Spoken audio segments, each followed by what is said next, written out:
Hello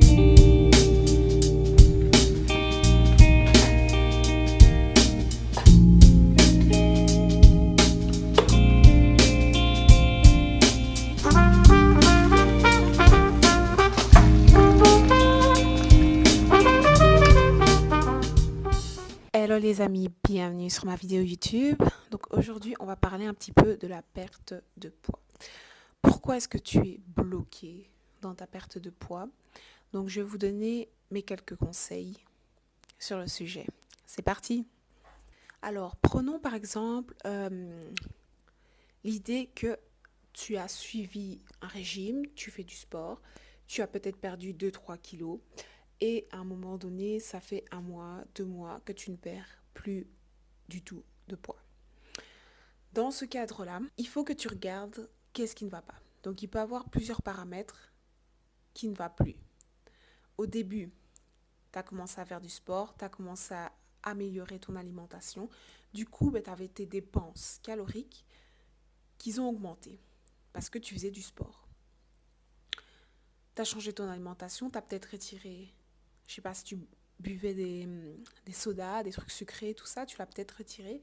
Et du coup, ton apport calorique a diminué. Et c'est pour ça que tu as commencé à perdre du poids. Donc la perte de poids, c'est simple. C'est de dépenser plus de calories que on consomme. Mais le problème, c'est qu'après un certain temps, ça bloque. Ça bloque simplement parce que ce que tu as fait là, c'est juste des petits changements, mais tu n'as pas vraiment calculé le nombre de calories que tu consommais. Donc, dans ce cas-là, tu vas devoir calculer ton apport calorique pour être en déficit calorique et continuer à nouveau à perdre du poids. Comment calculer ton apport calorique? Il faut d'abord que tu détermines ton métabolisme de base. Donc, tu peux utiliser une calculette sur Internet qui va te permettre de déterminer ton métabolisme de base.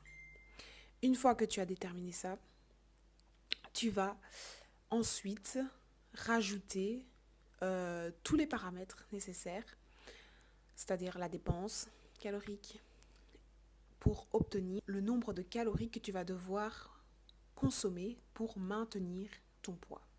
Généralement, c'est environ 2000, 2500, dans ces zones-là. Et ensuite, tu vas effectuer ce qu'on appelle un déficit calorique, c'est-à-dire réduire ce nombre-là pour obtenir un nombre plus petit. Donc, généralement, tu vas faire moins 20%, par exemple. Là, c'est raisonnable. Pas trop réduire non plus, parce qu'il y en a qui vont réduire un peu trop leurs calories et qui vont aussi ne pas perdre de poids. Alors, ça m'amène au deuxième cas de figure. Dans le cas où tu ne consommes pas suffisamment de calories, alors ce qui se passe, c'est que ton corps ne fonctionne pas correctement. Donc, au lieu de, quand tu te dépenses, de brûler les calories que tu consommes, au lieu d'être dans un déficit calorique normal, tu manges beaucoup trop peu et ton corps a besoin de ces calories pour vivre. Du coup, tu auras beau réduire encore plus.